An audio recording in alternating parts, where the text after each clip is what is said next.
Oh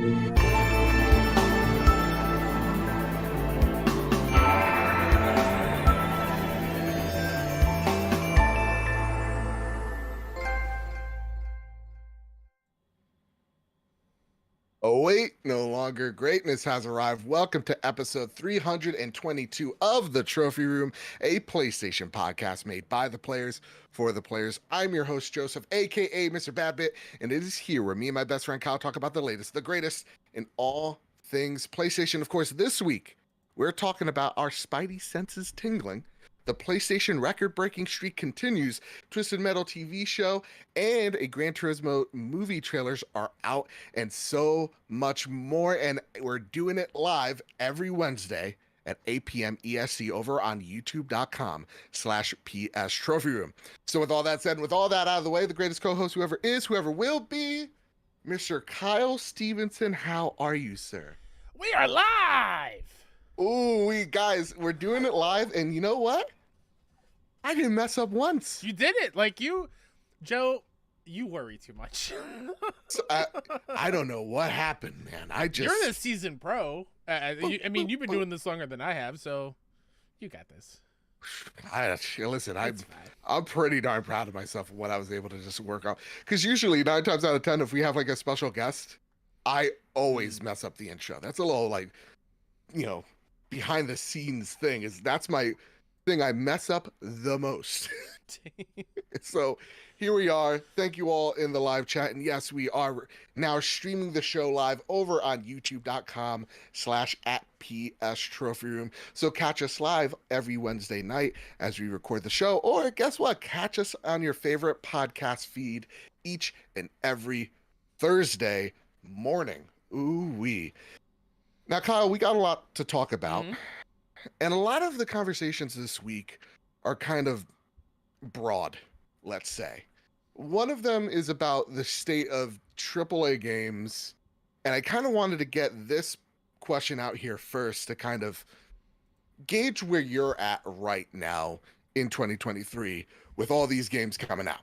Okay. So, the number one comment to start the show comes from Ace Insane, who writes, "Hey guys, being a multi-platform gamer, I was excited for the release of Redfall. Over the last 2 days, my friend and I have put 7 hours into it, and I think it's okay. It's not great, it's not terrible either. My point is that I've now been forced to stay off the hellscape that is social media because everyone is crying about how bad the game is.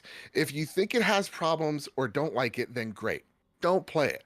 But stop complaining on Twitter about it just to be, quote unquote, the cool thing to do. Sometimes an acclaimed studio misses the mark, and many of the game's current problems can be fixed with patches. Sorry for the rant. I'm just wondering if I'm the only person done with people complaining already." So again, we're a PlayStation show. This is a PlayStation podcast. This isn't a PlayStation game, but the one way I can relate to this question is I'm playing a lot of Jedi Survivor, which we're going to be talking a lot of in the back end of this show. And I'm not getting hit with as bad of the tech problems that some people are running into. Not to say that they don't exist. They definitely do, especially on PC.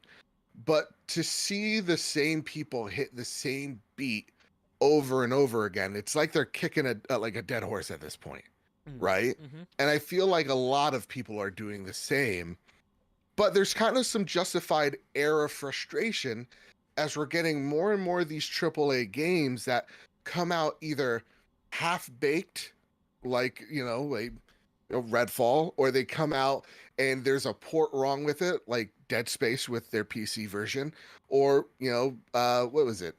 Off the top of my head, Resident Evil 4 remake, tough on PC as well. Mm-hmm. And then even look at The Last of Us, part 1 on PC is a train wreck. I'm gonna give another example. It was a while ago, but No Man's Sky. Yeah, wasn't that great when it first came out? Lots of bugs, and look at it now. But that said, I mean, there is an air of like, I understand the frustration. Yeah. I want to know where you're at with this, because I do see a lot of the tired points. Oh yeah, I've been tired of people talking crap about things on social media for a very long time now. Just let people enjoy what they want to enjoy. God forbid somebody is having a fun time with the game that, excuse me, that isn't lighting the critics, fires up. Yeah. Yeah. I just merged two sayings together, but like it's a bummer. Arcane knows how to make a great game. Yeah. This one, I don't know the full story about it. I'm not going to be out here trying to put out things of me acting like I know. Like, for example, like, oh, maybe they rushed it out for back end reasons, or maybe they were forced to do this kind of game, whatever. Those were examples. I'm not, but like, who knows what will happen years down the road, or maybe even in the near future. Like, it's just I don't like people putting more negativity out there than there needs to be. Right. I mean, like, the world's already a negative place, and I get it. Let's stop kicking folks when they're down. I also don't want on the flip side of things, like, don't aim it at critics. It's their job to critique things, and I'm not saying they're all perfect. There are some bad apples out there, but for the most part, those bad apples are not from accredited and major places. They're from Carpool Gaming. I will never say that. Sean, you suck. Yeah. Like, they're doing their job. It's their job to point out the flaws and praise the things that are good. So, like, they say they're not gelling with that thing. That's okay. That's why there's more than just one place to go get a review from. There's a good point you hit there, where first and foremost we hang on Metacritic or OpenCritic. Like, this is gospel. This score is what it is. And shout out to Luke Lore, host of the Xbox Expansion Pass, who coins it swimming in sevens. Sevens aren't bad games. Sixes aren't bad games. Whoa. Are you giving that to Sean Capri? No, that's Luke's. That's Luke's. Oh, you're giving that to Luke? Yeah. That's a Michael Huber Easy Allies joint. Well, you know what? Fine, I'll give it to Michael Hubes. Okay, all right, good. That said, though, there's nothing wrong with a 7. And I feel like we put so much pressure on a game has to be like 8 or 9 or above for us to get some type of validation for our purchase of said thing. And I think it's a kind of we're getting way too lost in the sauce when it comes to just an aggregate number, where you should just be listening to people that you trust, whether it's me or Kyle or Skilled Up or ACG, whoever the case may be. You could go over there, Seasoned Gaming, right? Like, they've been pumping out reviews left, right, and center. You could go to the names you trust, and that's how you could get your review. It's not like, if you liked, for example, Dead Island 2, that's your game of the year. Good, great. I'm glad you liked it. At the same stroke of the pen, though, it is alarming to see more and more developers, not really developers, but more so publishers, pumping out games that are half-baked. So, like, while on one hand, I think I see a lot of folks beating the dead horse to, for clout on Twitter, there's another end of the spectrum going, okay, listen, Redfall didn't hit the mark, it seems like, with anyone. That's a problem. And we got to figure out what caused it to see where things misaligned so much. And it's fair to say, you know what? Redfall ain't it. But at the same exact time, when I see people go after the developers so much, it's akin to, like, I've been seeing people harass individual developers. And I'm like, guys, that's akin to walking into a retail shop, yelling at the guy behind the register because, the return policy sucks. Yeah. It's like, obviously, not every single one of these people are the problem as to why a game doesn't or comes out hot. It's maybe something to do with management on that end, or scopes being way too wide where they needed to be focused down to make something, truly special. I think that's the problem, is that when we talk about issues like this, it's so wide. Or black and white. Yeah. And there's always shades of gray to it. So, like, on one hand, yeah, you should be upset that the, Last of Us version on PC isn't good. And you should be demanding better.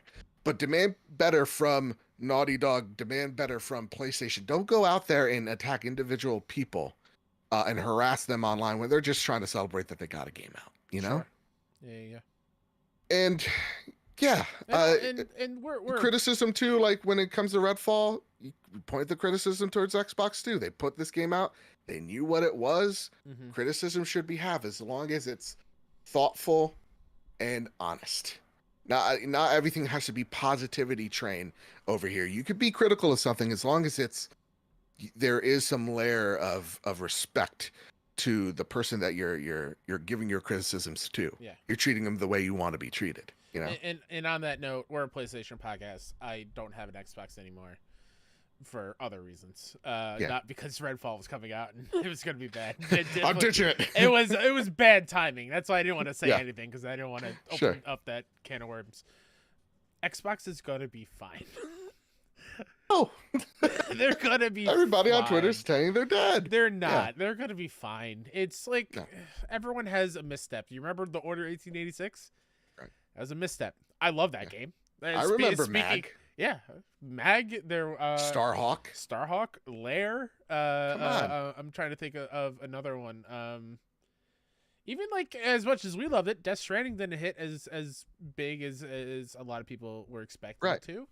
Yeah. Like there's always going to be a misstep and things don't live up. The Last Guardian, after years and years, I don't think did as well as many people were hoping. Like, it happens. Shenmue 3.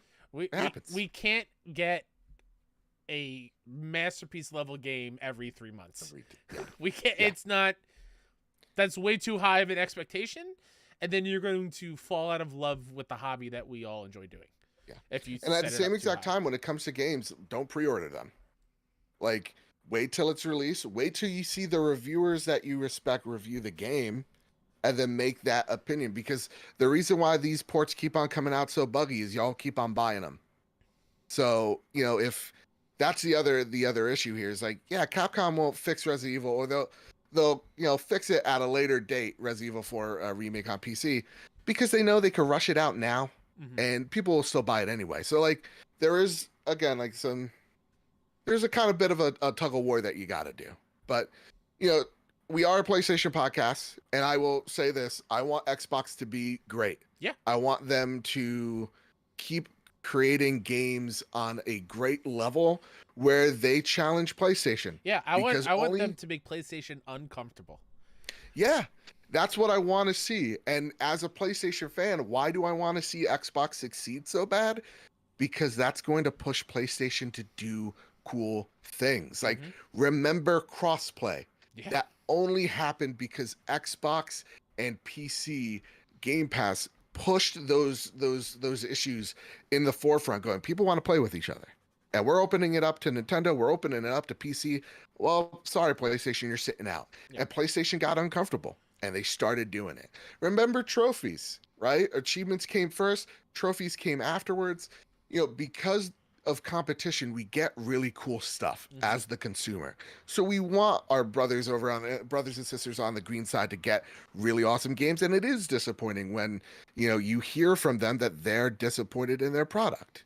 That sucks. Yeah. And I hope we get something from Xbox soon that changes the hearts and minds of Xbox gamers. I love when PlayStation's uncomfortable, because that's when they create awesome stuff. Couldn't have said it better myself. Ooh-wee. That said, all right, let's get off the soapbox here for a second. Let's go into some housekeeping. Of course, you head on over to Apple Podcasts, or head on over to Spotify, rate us 5 stars. It helps us out. If you're over on YouTube, hit that like, share, subscribe, that bell button. It gets all the updates to all the Trophy Room stuff live right in front of your feeds, right front and center on the YouTube homepage. Of course, you can go to the Trophy Room store, link in the description. And Kyle, if you'd like to put it in the chat as well.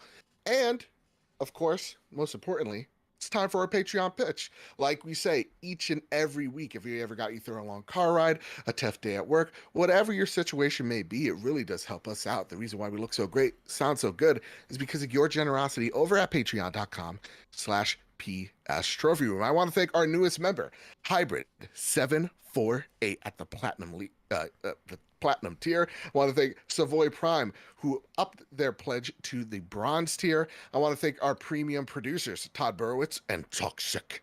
I want to thank our Platinum members, Brad Presnell, Brent Gillian, Jedi Master Ren, Cowboy Danger D, Jonas Young, Jose Jimenez, The Green Gorilla Gamer, Chaotic Monkey, Millennial Falcon Gaming, Ryoko Kill 90, Sith Lord 92, Stephen Flesh, Strubles and Bits, and Jay Shea. I want to thank our gold members, Awesome Dave, Cypher Primus, Bertos Maximus, Boldrin, Doss Simon the Pie Man, Daniel Welsh, DJ 89, Elo 2032, Jesse Garcia, JB the Purple Monkey, Hyde Indoors, Naga Chaka, Katie, who's currently, she's in the UK, she missed the stream, but she's still pumped for us.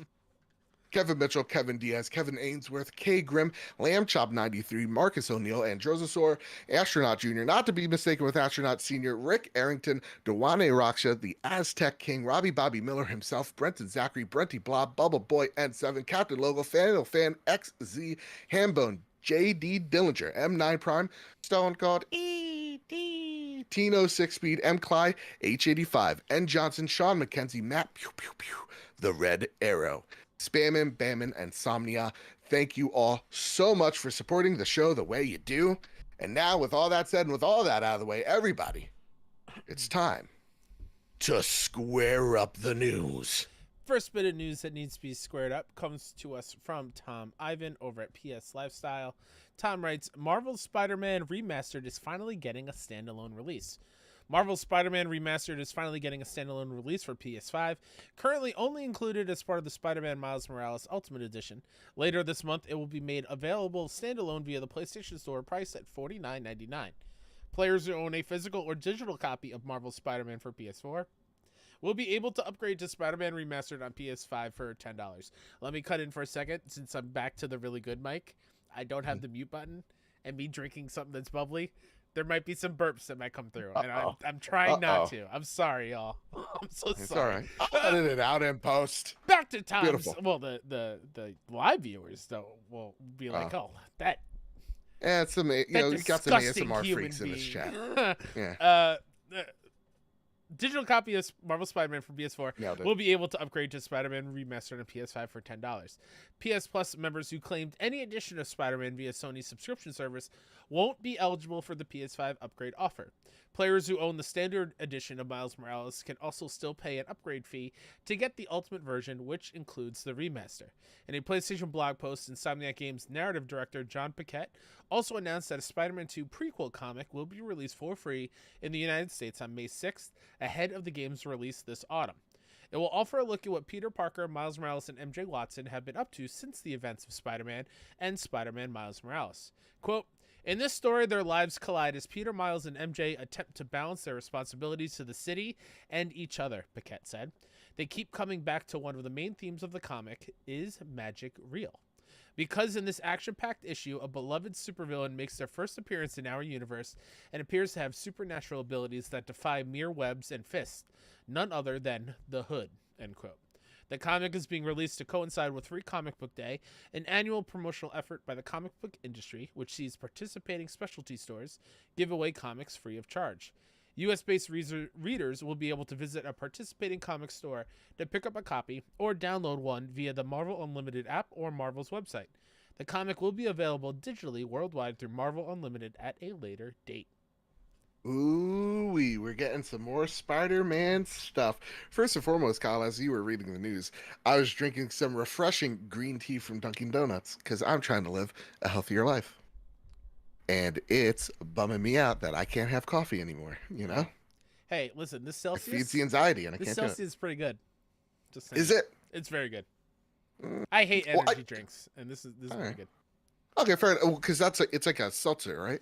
Yeah, more or less. It's like a sparkling thing.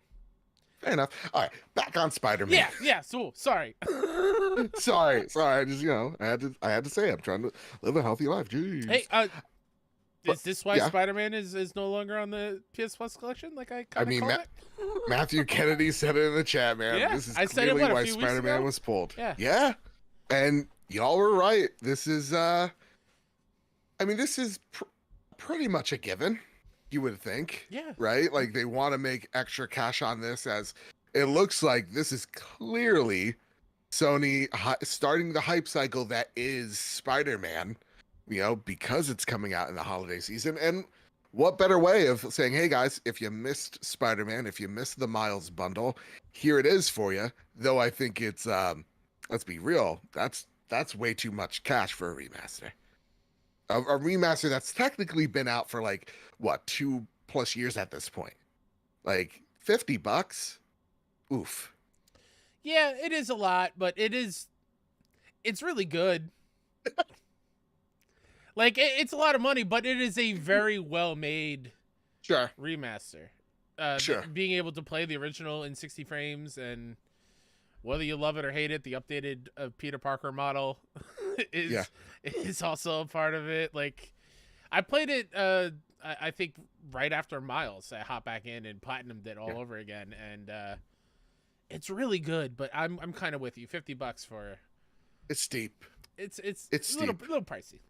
Like I could have understand the Marvel tax if it was 40, but like 30 would have been enticing enough to go, well, you know what, I'll buy Miles Morales, whatever. But it is what it is, I guess. I think it's a bit outrageous, to be honest.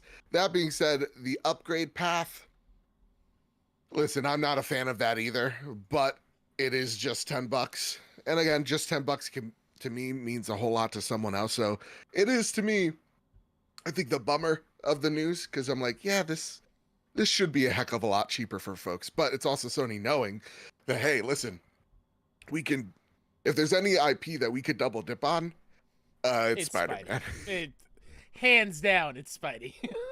That said, Kyle, I've seen a lot of Twitter speculation, okay? Uh-huh.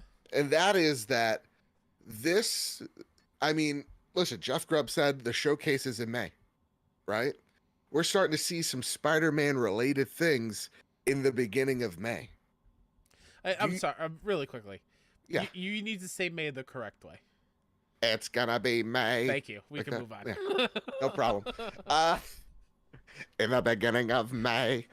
Anyway, we've seen Xbox, announce their showcase again for the second time right here, right now, this week, to amp people up for next month's, Xbox showcase. Mm-hmm. Do you think we're getting that news? Do you think Spider-Man's the indication the showcase is coming? Take it away, Kyle. I mean, I think, the showcase is coming. Yeah. I know Jeff Grubb said May. I'm going to trust Jeff Grubb. You trust him? I think it being in May still is weird, though. It is. Everything else is happening in the first 2 weeks of June. So why be 2 weeks? Why not do it around the same time everyone else is to try to win the coverage battle? Like, to win the video game awesomeness that is Summer Game Fest now. Like, I mean, and again, Xbox fans, I told you all I love y'all, all right, 5 minutes ago. Uh-oh. So stick with me here. Uh-oh. How cute would it be for Sony to be petty going, hey, ours is on June 12th. Well, it's usually a day after, right? I remember or E3 after the showcases. Same day, maybe afterwards. Like I remember E3, like the like the first or second day was like Xbox is like somewhere like 7 p.m. our time, EST time, and then like PlayStation's at 9 o'clock, and everybody forgets Xboxes because the PlayStation showcase has, let's be real, Spider-Man, Kratos, and all that good stuff in there. We always talk about who wins E3, and it's rarely ever Xbox. It's usually the PlayStation, bias, I guess, get in the way there. Wink, wink, nudge, nudge. And so like a part of me goes, I'd like to see them take the petty route. After all, like the CMA stuff, all like the you want the here's how you share your games moment again. Yeah, I just want to. Here's the thing: I want a little bit of tea, but I don't want like a Lulu from Activision level of tea. Like I don't need like cringy memes. I just want like vague like middle fingers. You know what I mean? Sure. Figurative ones. Like that's kind of what I want to see. But no, I think this starts the hype that is Spider-Man. Well, and I think that's what we're gonna get in a few weeks. I don't think this is the I don't think these announcements are any indication that the showcase is coming soon. I think people on social media are getting antsy and excited, Oh yeah. but I think this is an indication it's coming just because the hype cycle is starting to ramp So, up. question for you. Yeah. Because I saw a few days ago. Mhm. I forgot what maybe it was just like a what are an earnings call or something like that, where they just talk about their upcoming titles, whatever that's called. Yeah. Where companies do that, and Sony said that Spider-Man 2 is slated to release in this fiscal year. Yes. Does that worry you that it's fiscal and not 2023? No, I think it is coming out I 2023. also do, but the fact that Okay. they said fiscal year makes It me gives think them- that maybe it's pushed further into next year. It gives them leeway Just into in where case. this game's going, but any indication would kind of show. I think we talked about it a few weeks back of, the reason why Rocksteady delayed Suicide Squad to February was, rumor has it, they talked to their partners at PlayStation because they have a marketing deal with them. PlayStation's like, hey, Spider-Man's coming out here. So a good runway for you guys to be away from the tail that is Spider-Man sales is February. So to me, that means I would think, Spider-Man's coming out in the September to November range. And I'm leaning more on November. Okay. than anything. I still think it's September. Sooner I get to play it, Oh, the yeah. absolute Oh yeah, better. yeah. That said, Unirights in the chat, I would like to mention, guys, that this version is becoming standalone right after leaving PlayStation Plus Extra. That is true. So the PlayStation 4 version left PlayStation Plus Extra. I wouldn't be surprised in the next coming weeks to months that we also see this version drop on PlayStation Plus Extra. So for anybody who is currently thinking about making the jump, I would hold off for a bit, because I think this should be coming to PlayStation Plus Extra. But Kyle, you had a face that wasn't. I can't say anything. I know Alright. things and I can't say anything. Oh, look at Mr. Inside Source. I got an Ooh. inside source. Okay, all right. Is it your uncle, Mr. Jim Ryan? No, it's actually the same uncle that works at Nintendo that everybody has. Oh wow. Okay. Yeah, and God he damn. tells me things because he knows. He's like Ati from Control. He's Oh, the okay, janitor good. for everybody, and he just hops between. He knows everything that's going down. Green Gorilla Gamer writes, I'm getting the comic book prequel to Spider-Man 2, and I cannot wait for this. They're going to introduce the Hood into their universe, which means magic could be a prominent aspect of the game. Do we get Doctor Strange? Will the Hood make an appearance in the game? Spider-Man PS5 is getting its own separate release as well, so Insomniac has officially got the ball rolling downhill and fast. And it all starts on my birthday. Oh, look at that. It's almost like they knew how excited I was for this that they gave me, cough, cough. I mean, us, a free comic. Kyle, I think we'll get references to the Hood, perhaps. I think the Hood might be a Tombstone level side mission from like the Good call. original game. Yeah. They'll reference the comic stuff. Yeah. And then, but I don't think it's gonna be a main part. But the fact that the Hood is magical, maybe we are getting some really crazy things happening in this game. Are we getting an Insomniac verse? God, What would make me very I happy hear- to see? All I hear when I say magic or I hear magic is Mysterio. Give me Mysterio. Fair enough. You know Give what, me Doctor Strange, that's cute and Mysterio. all. Yeah, Give me Mysterio. Doctor Strange can wait. Give me Mysterio. Yeah. Doctor Strange, sit on the side. You're cute and all. Give us that. Give us that melon head that is. Can you imagine Mysterio? We assume Kraven and Venom all in the same game. Come on, dude. And think about this, Kyle. Sinister Mysterio Again? sequences. Maybe. Mysterio sequences will be like Scarecrow Batman Arkham games. And with the Ratchet and Clank tech behind it. Oh yeah. Like you could get something really trippy out of the Oh, yeah. PlayStation 5. Oh yeah. All right, Kyle, you got me. You got me. Doctor Strange, you and your little portals can wait. Let's go. Let's go play with Mysterio here because that sounds like a gosh dang fun time. What I do? No, I'm just thinking like Doctor Strange, take that sling ring and go far away. We want the fishbowl head, man. Bring him That's here. right. Give us what we want. You know what I want. Give it to me. Give me what we want. All right, Kyle, it's time for our next question on the news. Take it away, sir. Second bit of news that's being squared up is from Zermina Khan over at PS Lifestyle. Zermina writes, Sony promises not to make generic live service PS5 games. Sony has placed a heavy emphasis on the development of PS5 live service games over the past year or so, announcing that it has at least 10 live service games in the works. Fan response to the news has been largely negative, given the stigma attached to these games, and it looks like the company has taken note. In a new interview, PlayStation Studios boss Herman Hulst has attempted to assuage concerns.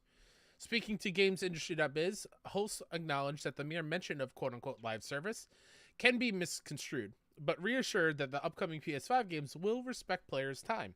He went on to confirm that the PS5 games in development aren't all generic live service games and will target different genres and business models. Quote, PlayStation Studios are making a variety of games that could be referred to as live services targeting different genres, different release schedules, and at different scales, Hulst explained. We're also creating games for different audiences, and I take confidence from our track record in creating worlds and stories that PlayStation fans love, end quote. Elsewhere in the interview, Hulst explained why Sony has been acquiring studios like Haven and Firewalk that have yet to release a game. According to him, such decisions are made on a case-by-case basis, and it all comes down to what each studio needs to quote-unquote grow and succeed. Ooh, I liked a lot of what I heard from that Herman Hulst interview. I think we're on the right track. I keep on saying this. PlayStation keeps talking about live service, and it keeps getting me not excited. Don't get me wrong. I'm not like, oh my god, but it gets but those me. Fears go away. Yeah, those fears, they start to dissipate. For me, because I was the one on here, I was like, yeah. It makes me worried. All these live service games, not enough. I feel like there's just not enough people to support 10 live service games. And I think the one thing that he said in the games industry interview was something along the lines of like, not every single one of these games is Fortnite or Destiny 2, and we're not trying to make those games. And I respect that approach. That said, Matthew Kennedy writes in, just like you can too, over on our Discord server, link down below in the description, help grow this big, beautiful community that we call home here on the Trophy Room. And they write, hyped for the next phase of your journey, a live show from you and Kyle will sure to bring a great deal of energy and fun. No super specific question, but I guess it lends itself to Sony's live service strategy. Are either of you afraid of losing years off your life playing the new Last of Us live service game? Yes. Like I am. Yes. 110%. It frightens me a great deal. It also frightens me because I will also not be able to play MLB The Show as nearly as much when that comes out. Because, like, that is... People forget, that is a PlayStation live service game right now. Yeah. MLB The Show, the way they treat that in the Diamond Dynasty mode, they are constantly updating that thing, but... And I think the one thing that we've seen as well, like they have the Savage Studios that are working on, their mobile game, and they refer to that as their, mobile live service game. So there are a lot of games that are coming out on PC, PlayStation, and mobile that PlayStation or is trying to tell you that this is their live service game. They're trying to lay it out in front of you that, yeah, not every game is a Fortnite, and not every game is, going to be a Destiny or a Call of Duty killer, quote unquote, like we were afraid of last week. It is something that is going to be different. We're putting our mark on it. And who knows if live service really means it's going to be supported in the next 10 years, right? This could be something that's supported for multiple years. They don't need to have a, 10-year plus roadmap to it. Like, Bungie's been pretty committed of ending Destiny one day. Like they're not here to just say, hey, Destiny's here forever. I think they've put a time frame at around like 2025. The game is going to start sunsetting. So, and they've been ramping up work on an unannounced thing too. Recently. Yeah, I think it's like Project Matter, if I'm not mistaken. So like, there's a lot of things in the pipeline here that kind of quell my concerns of what Sony is getting into, and I don't want to, again, beat the dead horse here as we've repeated numerous times, but to see the various different projects or to hear the various different projects that are at work get me excited. And I think not every one of these are going to be a success story. I don't think all of them are going to be a success. I don't think a lot of them are. I think they're going to try to find out which kind of monetizational method works best for their live service games. So you're going to see some free to play stuff for sure. You're going to see some games that cost some moolah right off the bat, and they are all testing the waters to see what works and see what doesn't, i.e., PlayStation All Stars. Or sorry. Yeah, right? Was it? No, not but Battle PlayStation Royale? All Stars. Oh my God. The card game. I'm totally blanking. All Stars. Destruction All Stars. Oh, Look at me. I'm smelling toast, y'all. Y'all are yelling at your radios, yelling at your computer screens. Joe, it goes to tell. But, yeah. I also didn't know where you were going, so I feel like I was going a little crazy too. It's all right. It's all good. I'll blame it on the pollen. It's too high, and I don't like it. It's ridiculous. Yeah. Anything you'd like to add, or would you like to get on to the next story? No, we were breaking sales here. I touched on it before. Like, this does quell my fears of having too many live service things, and also just confirming that it's okay for me to not play everything. Yeah. Even though I probably am going to try to. But I mean, yeah. If out of the 10 or so, like, I'm excited for 3 of them, that's a huge win for me personally. Yeah. And if I'm excited about one of them, like the Last of Us game, oh yeah. Yeah. Oh yeah. Oh Yeah, man. yeah. But like, for me, I take comfort in the fact of this podcast, knowing like, I know you're not the multiplayer guy. I am. Mhm. So like, I'll play all the doodads. You don't have to worry about that. I know I'm not the sports guy. You are. So you're the one out there playing the MLB, the show. So like, it's going to be interesting to see. And especially when we get to, the trailers, which we'll talk about in a bit, the movie and shows, I don't expect to be watching every one of these. I don't know yet, but I don't think we always have to watch the PlayStation thing because it's PlayStation. Some things can maybe look unappealing. You could just walk away going, it's not for me, but I'm glad it's something here. Or else this podcast will devolve into, hey, a 3-hour podcast where we're talking about 10 live service games. You know what I'm saying? Yeah. Yeah. All right, Kyle, let's take it away. Let's get to the next story on the news. Zarmina Khan, also from PS Lifestyle, wrote again, in Scrap the News section, PS5 console sales and exclusive games continued to break records. Sony Corporation announced its financial results for fiscal year 2022, which ended on March 31st, revealing record-breaking sales of PS5 hardware and exclusives. In the last quarter alone, 6.3 million PS5s were shipped, pushing the overall units sold in 2022 to 19.1 million. Since launch, Sony has shipped 38.4 million PS5s. PS5 sales complemented by first-party exclusives and PS Plus. 6.3 million is the highest number of consoles Sony, or any platform holder for that matter, has shipped in the fourth quarter of a financial year, thanks in no small part to the supply situation improving.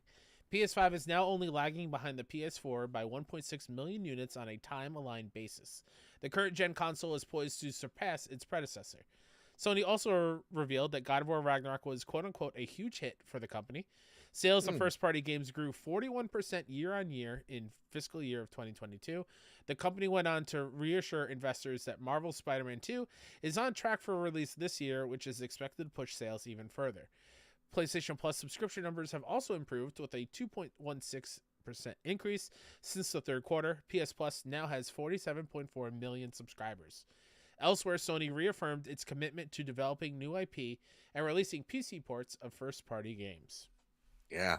So this is a whole huge report. And we don't usually talk about the sales numbers all too much, only when it's hitting milestones. And I think this one's an important milestone because PlayStation, it's official, has sold more pieces of home hardware than anyone combined. Not combined. Sorry, anyone out there, their competition. They've sold over 500 million consoles worldwide in their lifetime. That's huge. Now, that being said as well, Kyle, and this is where it gets kind of interesting, is that unit sales for games are down.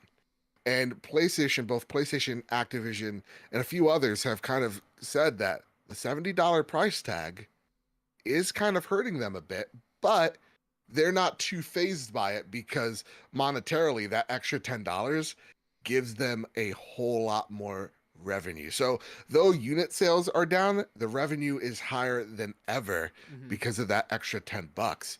But, to me, overall, great news if you're PlayStation, as things are looking up and up. I want to know though, Kyle, for you, do you think the $70 thing, do you think that is solely the reason as to why games aren't selling as much? Or do you think it maybe has to do with like, people going back, to work, COVID, the pandemic, seemingly ending, as it were? I just think it's because everything else is increasing in price.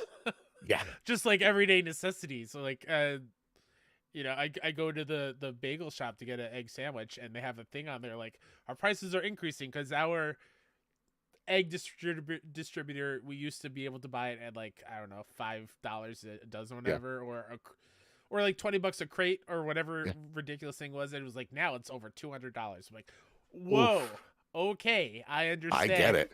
So like, I mean, eggs are a hotter commodity than PlayStation's at this point right now. It really is. Yeah, there's gonna be scalpers on eBay selling eggs. The bots are taking over. Yeah, the bots are like, all right, listen, PlayStation didn't work. The sales are cooling off. Egg prices, let's go to our nearest Eggland's Costco's. best jumbo eggs. Yep, $30. Buy the crate load. But and they're just sitting on their throne of just plastic cardboard boxes. The egg cartons, they just make a throne, a whole castle out of it all. I think it's just other real life necessities are increasing in price, and I think that's why game sales are down a little bit. I mean, games have always been relatively expensive as a hobby. So it doesn't shock me at all. I'm shocked at how well it's still holding up, knowing that people are going back to work, and like everything is more expensive as we're heading out of a pandemic and like seemingly into like this weird global recession asterisk, right? Yeah. So to me, though I would love to see all games be $50 and $60, I don't think the $10 is necessarily the reason as to everything's just more expensive at this current point in time. Can I late game capitalism? Gotta love it, folks. What? Who at Sony was scared that God of War Ragnarok isn't going to be a huge hit? Why is that such a shocking thing? I don't know.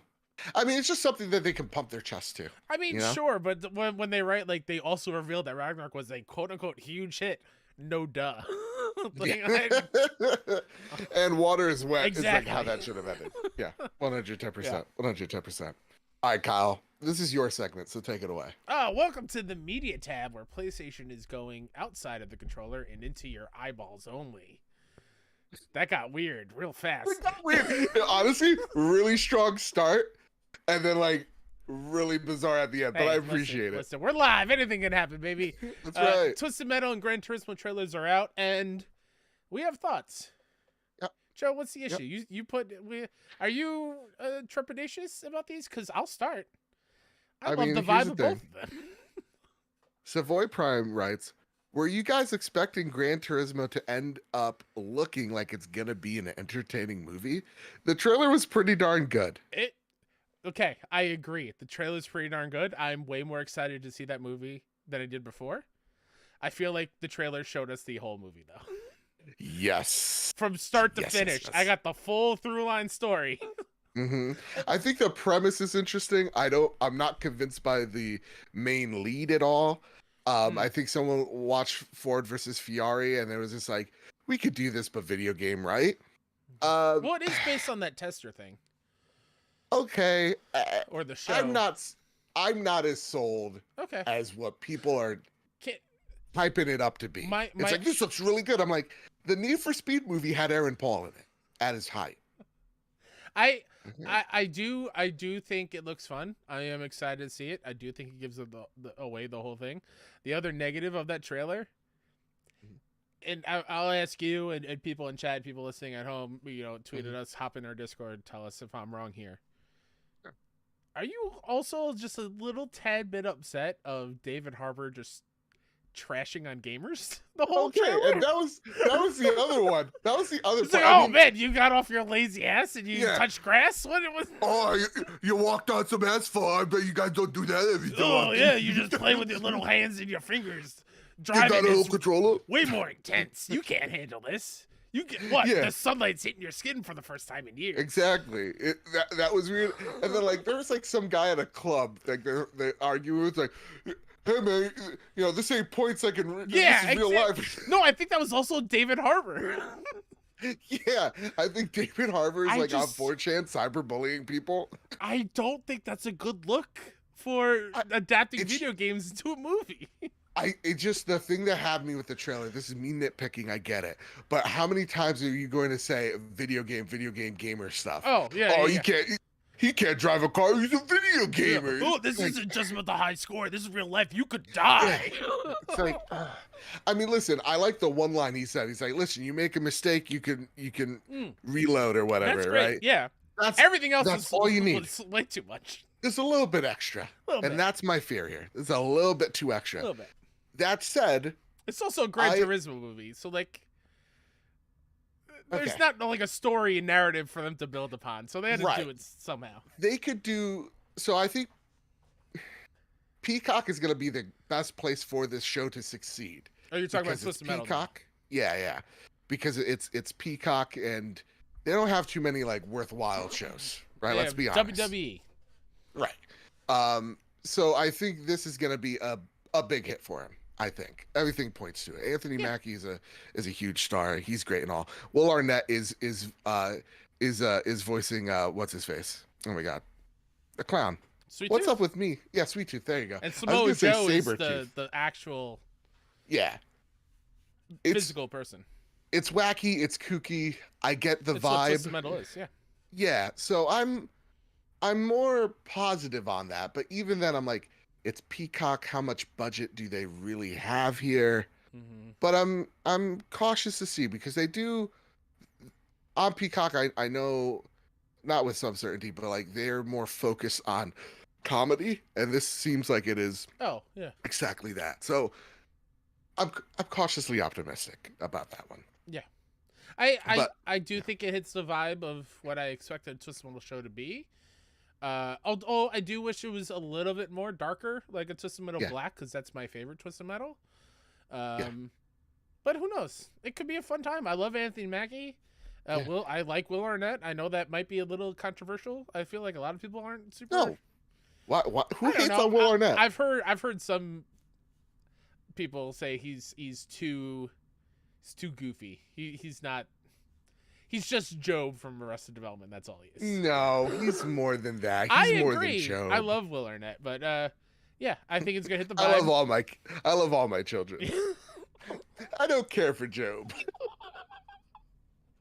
Arrested Development's a good show, everybody. Please watch so it. Good. Last so season good. you don't have to. Yeah, Everything the rest else, so good. Absolutely.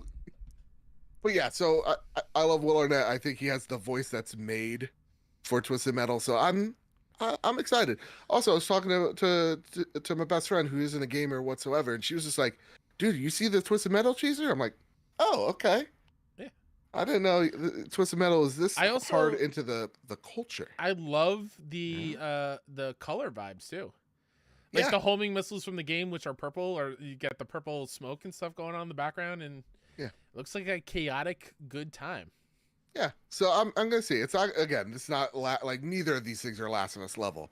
Cautiously optimistic. No. That being said, though, I will say the Gran Turismo previews, people have watched some of it. They're saying it's actually legitimately really good. Oh, sweet. So, all right, I think it was at some cinema festival. They showed 15 minutes of it. Oh. This is pretty darn good. So I'm looking to be proven wrong here. Yeah. I'm looking. And hopefully I find it. Or again, if you don't want to go to the theaters to watch it, watch the trailer. You'll get it. You'll get it. You go, you die in this game, you die for real. You know that, right? Yeah. All right, David. Wild relax. If we go see that movie and he actually does die. That's how the movie ends. Oh boy. It- All right. It's like the Marvel thing. They do stuff in trailers that are different from Yeah, what's in the movie. You it's make us true. think that he's gonna win, right? You go to the movie And then like theater, he crashes and burns so flips bad. the car. David Harbour just turns to Orlando Bloom Well, going, well, his controller uh, disconnected.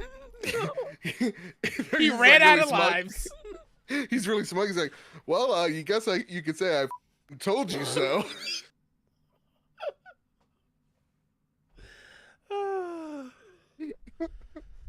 Yeah. Oh my goodness gracious. All right. The DJ Hercules 89 writes, with the recent success of video games to either movies or TV shows, do you think that this could be the next niche movie producers and TV producers tag onto like they did for comic books? And would you rather see your favorite video games movies go the animated route or live action? Now, interesting enough here, DJ, Sony has said, PlayStation Productions has said that some of their movie plans are in animation. So that excites me quite a bit because, yeah, I think like movies like the Gravity Rush movie that's in production, absolutely, that's gonna be animated, right? Like I could see PlayStation Productions going to the Sony animation arm, going, "Hey, what can you do for us for a, I don't know, a Ratchet and Clank movie or a Sackboy film or whatever the case may be? What can you do for us here?" And making something special out of it. But yeah, I definitely, I mean, with the Mario movie making $1 billion at the box office, yes, they are. Everybody's looking at video game IP right now like they're the next books for sure. Oh, 1000%. Yeah. I'm a little bit. I kind of want it all to be live action, Okay. just because like games are already in that animated kind of format to me. Oh, fair. So like Yeah. I want to see it look a little bit different visually. That's why I was never super excited to go see the Ratchet and Clank movie, because it just was Yeah. like I'd rather just play the game than All see right, the movie. that's fair. But if they do something really cool, like I know you've talked about it, I know a million other people talked about it, and I haven't watched the Netflix show, but you give me a Bloodborne animated show in the style of Castlevania on Netflix. Come on now. Ooh. As much as I would love to see that in live action, that'd be pretty cool. I would myself. Yeah. That's for sure. Yeah. Absolutely. And it's not what you thought. I'm not going to poop myself. Now you can start, Oh drawing conclusions boy. on that board. Oh boy, we're live. Anything can happen here. That's right. That's right. We could get real nuts with it. So, no, yeah, I'm excited to see what the future holds for PlayStation Productions, all that good stuff. Yeah. I'm not excited about the near future, Kyle, and it's about this next story. So let's take it away. Sammy Barker over at Push Square writes, PlayStation 5 Pro is quote unquote 100% happening, says reliable report. News of impending PlayStation hardware has been percolating for a while now, with the reliable Tom Henderson indicating Sony has multiple projects in the works. The prospect of a PS5 Pro launching next year, no less, seems the most exciting to us, although the PlayStation faithful seem split on the issue. It's looking like we'd all better get used to the idea, as Henderson has doubled down, even committing to a broad release timeline, which is not something you do off the back of a single source. Considering his track record with unequivocal, oh my god, unequivocal language like quote unquote insider gaming can report with a 100% degree of certainty that the PlayStation 5 Pro is currently in development, we are preparing our spare pennies in anticipation. While specifics remain relatively sparse, Insider Gaming expects the PS5 Pro to release in Q4 of 2024. Further, they understand the dev kits will be sent to first-party developers like Naughty Dog and Insomniac within the coming months, with third-party devs receiving them by year's end. Listen, I know we've been saying it over and over again, right? That like, hey, if this is the way we get them, like if this is the way let me backtrack here. We've been saying for months that, sorry, my brain just You disassociated exploded for a second. I disassociated. Yeah. We've been saying for months we don't want this, right? Mm-hmm. That we've been saying like it's like the generation just started. It's taken long enough, and listen, understandably so because of all the things that are going around the world. But we just got these machines. It seems we don't necessarily need a pro version because we're not tapping into the hardware. At least it's seeming like we're not tapping into the hardware of these consoles. Like I Just feel getting like yeah, started. it's just getting started. At the same exact time, a lot of these consoles don't offer 4K 60, and at this point, if this is what it takes to get a stable 4K 60 frames per second, Kyle, I think I'm gonna bite the bullet. Oh, I'm definitely gonna get a Pro. Yeah. What do you 1000%. think it's gonna look like though? It's gonna be You know the enormous. flaps? They're just Oh god. straight. Oh god. They just straightened them out Don't a say little the bit. flaps. Just say the They're the plates. flaps. Come on, they're the flaps. Oh god. They just all straightened right. them out a little bit. That's all. Maybe make it a little Okay. bit shorter. Yeah, like, is it unnecessary? Sure. By the time it does come out, though, if that's true, 2024 Q4, it'll be 4 years. So of the PS5, so it's not like it's new, right? Like Okay. it's been 4 years, and they're just trying to keep up, make the end of the PS5 life cycle even look even brighter and better than it already does. So it doesn't. It's not the end all be all. The PS5 base is still gonna be stellar. Like I just think of like the PS4, right? Sure. Last was Part Yeah. 2, Ghost of Tsushima. How beautiful those games were on PS4. How loud that PlayStation was running when you were playing them. The fan for sure was very, very loud. Mm-hmm. But it could still run on the base thing, and Yeah. if you wear some earplugs, it's fine. But like, Pro will be there for the audience. For the hardcore, yeah. Exactly. And I just hope GameStop's still around so I can trade in my PS5 towards the Pro, because that's I mean, the only listen, way I'm gonna get it. I can't hate I can't hate on the idea like Queen of the Valkyries writes in here on the YouTube chat going the PlayStation 5 Pro is a bad idea and I'm not buying it full price. I understand that. Like Oh yeah. there are so many people that are just getting their hands on a PlayStation 5 that like even a year from now seems like it's a little bit too soon for one of these. And for it to say, hey, you need to go out there and buy this more expensive piece of hardware, maybe it's $500 and they knock the the regular PlayStation 5 down a couple of bucks. Even then, it's just like we shouldn't be having to pay this price for games to run at stable frame rates. Agreed. We shouldn't. Yeah. So on one side, I know that they got me, host of a PlayStation show and lover of all things, highest of quality. I get it. I mean, I'm part of the problem. I'm the OLED boy. I bought a PlayStation 5, I bought a PlayStation 4 Pro. I bought an Xbox, what was it, One X or whatever. And I barely even use that thing. I just like having the best of the best. So like, I get it. They got me. I'm not thrilled with it. Do you think they'll add any like other functionality to the Pro other than just have it be able to run more? Like, do we get a proper quick resume on a PS5 Pro? Oh, making some features. I can see PlayStation being that arrogant to do that. Right? Yeah. Like they it's like this is the console that has. Again, I don't know. Quick resume is possible because of what? The architecture of the system, the SSD power, whatever it is. What if they just include that in the Pro and then like, hey, we have quick resume too? Like add some features that maybe like their competition has that like they could use as selling points here. It sucks. It sucks.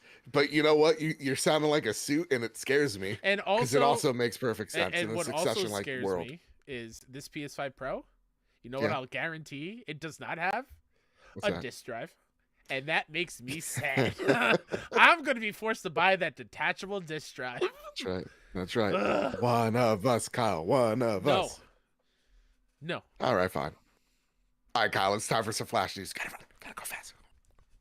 Oh, have you seen this? Have you heard about this? I love how so many people watching live, that's probably the first time they've watched us go fast in this thing. They're like, oh, wow, they really do it. They really move their arms. We go. We're moving. Armored Core 6, baby. The trailer has released out August 25th. They have 2 special editions. Kyle, I've never played an Armored Core in my life, but I know ever since Demon Souls that From Software has never missed, and they will continue not to miss because Miyazaki is the one true Lord and Savior. Oh man, nothing like putting a game on the highest of pedestals. That's right. A type of game you've never played before. hmm But Miyazaki, everything he could turn water into wine, my man. Oh man. Of course, this is not from Miyazaki. Of course, he's producing it, he's Yep. overseeing it. But this is from, if I'm not mistaken, Yeah, the this is producers from. and directors of Sekiro: Yeah, Shadows Die Twice. it is from. You are So, correct. oh yeah. So I'm amped for this. I'm Yeah. amped for this. I saw the trailer, and you could definitely see Armor Core is taking a lot of notes from previous From Software games, akin to like, your Dark Souls, or your Elden Ring style of like combat, of how we're approaching enemies. But it seems, and it was giving me, Kyle, a bit of Returnal vibes as well. How you're like dodging missiles, dodging the attacks, you're kind of Hmm. strafing left and right, kind of akin to like how you're fighting bosses in Returnal. It kind of just has that arcadey feel to it that I'm in. Can I be 100% honest with you? Be Aretha Franklin with me, Kyle. I don't know if it's me getting older. Right? Oh, Next week's Jesus show Christ. is will actually be my birthday. Well, Oh, recording live will be the day before my birthday. When yeah, everyone listens to audio wise, it'll be my birthday. yeah. I'm turning 36. Maybe my eyes Oof. are going bad. There's too much metal on metal. I am trying to distinguish what is what. It's like I'm watching a Michael Bay Transformers movie. All right, fair. I don't know if I can handle it.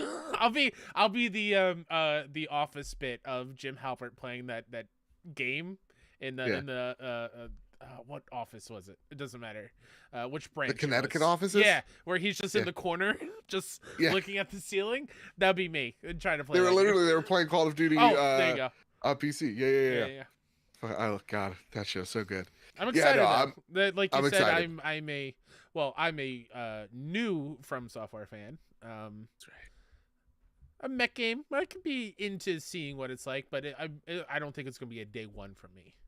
Oh, 100%. Yeah. Guys, gang in the chat, go on your Twitters if you're listening to the show. I want to know, do I splurge on the special edition?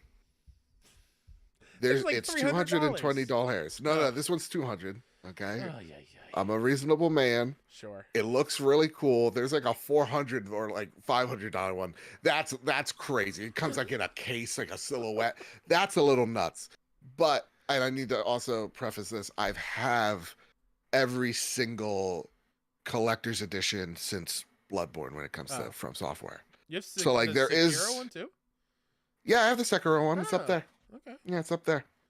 He's looking real cute. Yeah. And then you got Millennia right behind me, but you can't see that. Yeah. Yeah. It's there. Sweet. Because here's the thing, I'm not an Armor Core guy, but I have complete faith in From Software, and that should show you how much faith they have in me. How much faith Have in you? I'm sorry, I have in Oh, From. okay. Vice versa. We're on a I was about to say that talking there basis. Miyazaki's just sitting in From Software. It's like, all right, that Mr. Badman. Yeah. Exactly. I have faith that in him. dumb That fool. he's gonna carry this Armor Core franchise back. I have faith that he's gonna make a terrible financial decision. Because here's the thing, we can have a poll up. We're gonna pull the poll up on Twitter, okay? Over the next 48 hours. If you're listening to this, go for it. Even if it's like majority stakes of like no, don't get it, there is a good chance I'm getting it. There's a good chance, and I'm scared of it. Ooh wee. All right, Kyle. Next bit of Flash news. It's Star Wars X Fortnite. And yeah, so May the 4th is here. I think there's also some skins on Rocket League. I forgot to put Yep. that in the notes. So like All the droids. Yeah, cool. Yep. Now, Kyle, again, we should have a segment. Joe makes some poor financial decisions. I bought all the skins. I love Fortnite. I had a lot of V-Bucks just laying around. Now here's the cool thing. Over the next few weeks, they have like a mini battle pass you buy for $10. Get you a stormtrooper, you work your way up to Maul. Then in the shop they have Anakin, they have Padme, and gentlemen, all right. Listen, it's also midriff Padme, and if you know me and you were growing up as a kid, midriff Padme turned you into a man. So just saying, putting that out there. This cool clone troopers. Maybe I shouldn't have said that out loud. Maybe I shouldn't No, have no, said it that's not live. what I'm saying. Oh. I'm just sitting here like, you always yell at me for poor financial things, and here you are buying skins. Sure, maybe I spent For 30 or 40 bucks. oh my god. I love Star Wars. I don't know what's wrong with me. Oh my god! I need to gift that out and take that clip out of JoJo. I love Star Wars. Misa loves it. Misa can't get enough. It's like the clip of Mike that took me when I said I don't have any money that people have been using. I need that clip of you just to use whenever I see a Star Wars thing. I like Star Wars. What can I do? What can I do? Kyle, let's you bring up this next bit of Oh yeah, nothing Flash crazy. news. But I saw that Housemarque, the team behind Returnal, a wonderful addition to PlayStation Studios, they have increased their team size for their next PS5 game. So I believe it said they're now over 100 devs. Yep, 110 of yeah. So they are working on whatever's next after Returnal, and I'm going to speak for Joe. We can't wait. I can't wait. Man, I am so excited to see what they do. It also highlights how big, again, that acquisition of Firewalk is. That studio starts at 150. Yeah. And are getting influx of cash through PlayStation. So, again, not the Square Enix acquisition everybody, nope, fantasizes over, but it is a large acquisition indeed. Yeah. Again, asterisk, exclamation point, whatever you need to do. It's a sizable. There you go. Not large. It's sizable. Yeah, it's sizable. Hey, Kyle, have you seen this? Have you heard about this? Oh, really PlayStation. Quickly. Thank you, Fuji, in the chat. She made the clip, so we got it. Oh, God bless. God bless. I can't believe they could do that here. Oh, God, I'm nervous now for the future. Maybe we should do a live show. Kyle, PlayStation VR 2 available at local retailers very soon. Sony has announced this comes from PlayStation Lifestyle. Their PlayStation VR 2 headsets will soon be available from local retailers in addition to PlayStation Direct. Previously, players in the US, UK, France, Germany, Belgium, Netherlands, and Luxembourg, which is just a little city. It's this is so small. It's right between the Spain and the accent? France. Maybe. Did you look that up beforehand just to make sure? All right. Maybe the live show was a mistake. Okay. The PlayStation Store was the only place where users could buy the PlayStation VR 2. When will the PlayStation VR 2 be available for local retailers? Well, Sony didn't offer an official date when players can be able to walk in and purchase a PlayStation VR 2 headset from local retailers in those listed countries. However, UK retailers like a game are saying that they will have some in stock for May 12th. Ooh wee. Awesome. Great. Fantastic. Get your hands on this beautiful piece of technology. Yes. I'm God excited. bless. And those numbers are going to go up, hopefully. Hopefully.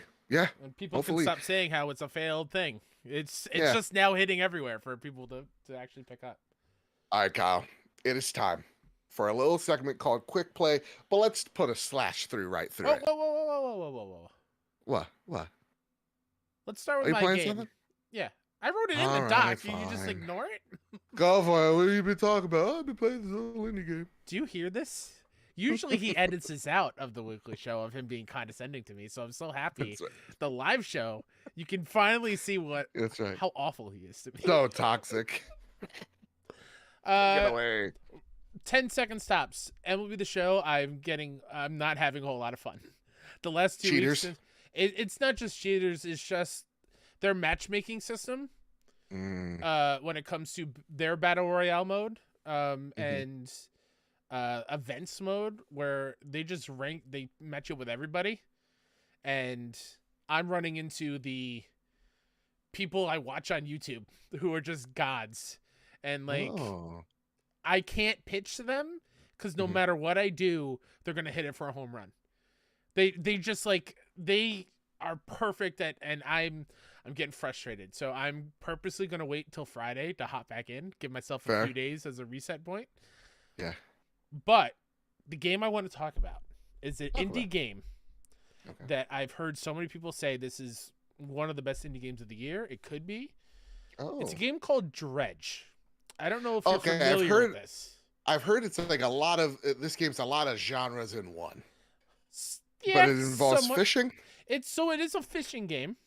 Okay, Um, talk to me about it. where it's the fishing part of it is all minigame esque, where it's very much like the QuickTime meter stuff, where you have to click the cursor in the certain parts of the meter to fish.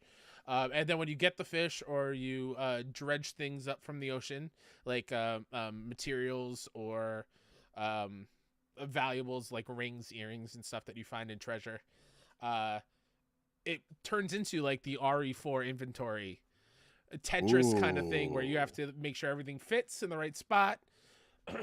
You have to, like, if you take hull damage or things break, then you have to repair it. And it's not just like a very simple fishing thing. Like, it's fun, don't get me wrong, but what Dredge does great is when it becomes nighttime, you your character, you as the player, you start panicking because fog rolls in. You start seeing things. Very like these monstrous fish come after you and attack you that aren't out in the daytime. And there's this mystery of like, why is this happening? Why are these? Because when you don't just get like regular old like cod or salmon or whatnot. Right. Every once in a while, you could pull up. I believe they're called aberrations.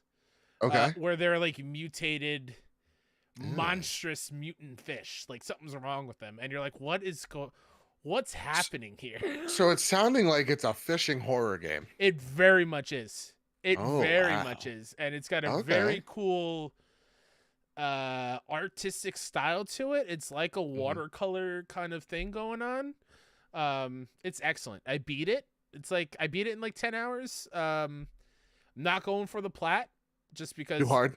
It's not too hard. It's a lot of fishing. Okay. and there's like 200 species of fish. And you have to, one of the trophies is you have to get all the fish. I don't know if I'm about that life right now. Fair enough. But it's excellent. It's excellent. Anyone who's into horror, anyone who enjoys fishing in a game, this is 1000% up your alley. All right, let's get it. For you people, for you weirdos out there that love the fishing mechanics in games, we got one just for you. I like. Is that not you? You don't like a good fishing minigame? Like, there have been some that like appeal to me. Like off the top of my head, like the World of Warcraft one, really easy. Fortnite one, very easy as well. Like the easy ones that don't take a lot of time, I'm into. Okay. But typically, I kind of avoid those. This one's got that kind of hook to it where there was a mission, right, to advance the story. And I just completely sidetracked that, and I was just fishing to sell for money and then to upgrade my boat. And like I fell into that loop for a good 5 hours. Oh wow. Because I was just like, I'm enjoying that kind of satisfying kind of thing to it, and trying to uncover what the world is, because it's doing the thing that I thought I hated in games, and now I'm kind of like enjoying it, where they're like, here, go. Explore. Like, you have the whole ocean and you have a grid-based map, and go to that island over there and see what's going on. And there's some old guy there just chilling. You talk to him and he gives you lore, or, oh, there's a shipwreck over here that you can press X and investigate the campsite and investigate the ship and find really cool resource materials or valuables or whatnot. It's very, very cool. So I think it's like $24, $26 if you want the DLC. So I was like, cool, the DLC is coming out soon, and I'm like, yeah, why not? So it's definitely worth it. All right, maybe I'll give it a go. Like in the summer months, because Kyle, I've been playing this little game. I don't know if you've heard about it, called Star Wars Jedi Survivor. I like a Star Wars. I like a Star Wars. What can I say? Code provided by EA, of course. Thank you all for your generosity over there. And I'm a broken record. If there's one thing I love more in this world, it's Star Wars. This is my favorite IP. This is home to me for so many reasons. It's something that I don't even have a first memory of. It's just always been there. Star Wars Jedi Survivor. Let's talk about the elephant in the room. Let's talk about the performance. So I've seen 2 patches of this game so far. And I'll be honest, the first time I played it, right before the game released, but had the day 1 patch to it, I was concerned. And you So play it much on so that, PS5, right? and I played it on PS5, correct. I was concerned because, yeah, there was a lot of texture popping. Yes, there was a lot of frame rate dips. And I was thinking to myself, if this is going to be the whole game, I don't know how long I have for this game, right? Like, I may hold out playing the rest of it because I don't want the performance to tarnish what I love about not just Star Wars, but the Jedi series. Like, Jedi Fallen Order is hands down one of the greatest Star Wars games ever. I think only akin to like Knights of the Old Republic. And I was concerned. Luckily enough for me, and I can only speak to my experience, the performance levels out after the first level, which I think is pretty bizarre because usually it's the later levels that, get a little rocky. Here I found that the first planet, which no spoilers, by the way, at all to any of this, is where I found the rockiest performance. After the second patch that I've experienced, I myself have seen the frame rate stabilize dramatically. So before there was, I will say, a lot of pop in. Now I haven't seen it much pop in that I've experienced in my playthrough. But early on, yes, there was quite a bit. That being said, there is a quality mode, which I recommend all players play. That's where you're going to probably get the most stable frame rate, but it's not the most stable 30 FPS. If you're near waterfalls, which luckily this game consists of many things that aren't waterfalls, you're going to notice frame rate drops. If you're on performance mode, you're going to notice some frame rate dips and some stutters, for sure. That being said, though the performance is not great, it's not good, it's all right at this very point as of playing it. I'm later on in the game and I have not experienced any more of those issues. Great. But if you're on PC, I've heard it's a way different story. I've seen people on Xbox saying, yeah, this has crashed my Xbox, all that jazz. I have not had, I've only had one crash and I didn't lose any progress. So performance isn't great. I'm going to be the first one to admit that, but it is not taking away from the fact that I think I'm playing my favorite Star Wars game ever.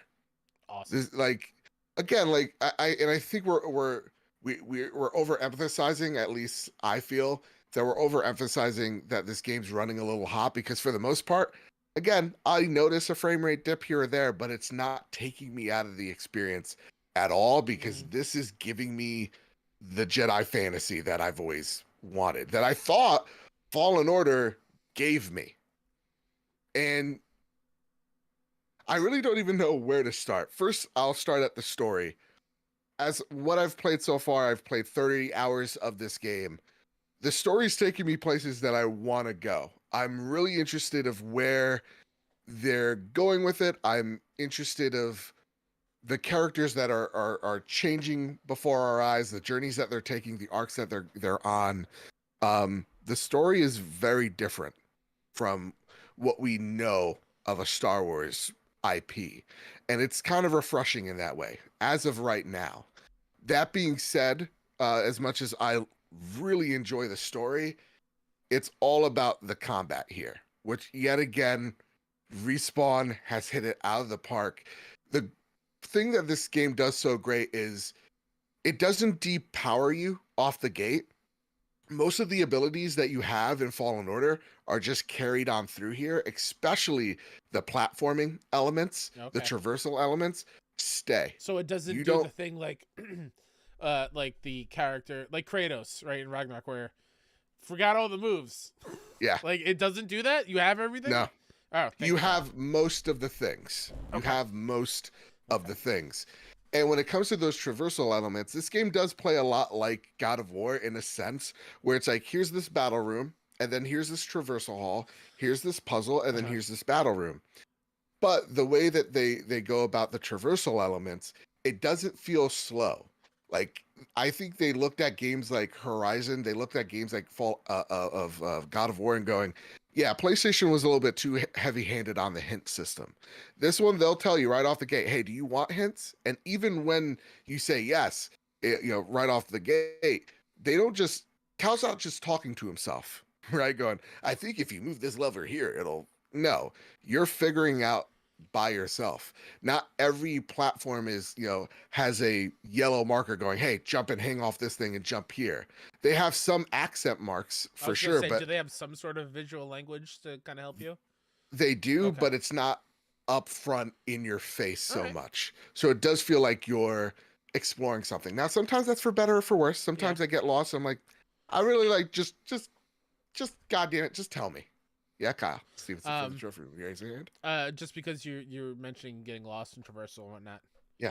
Joe, Yes.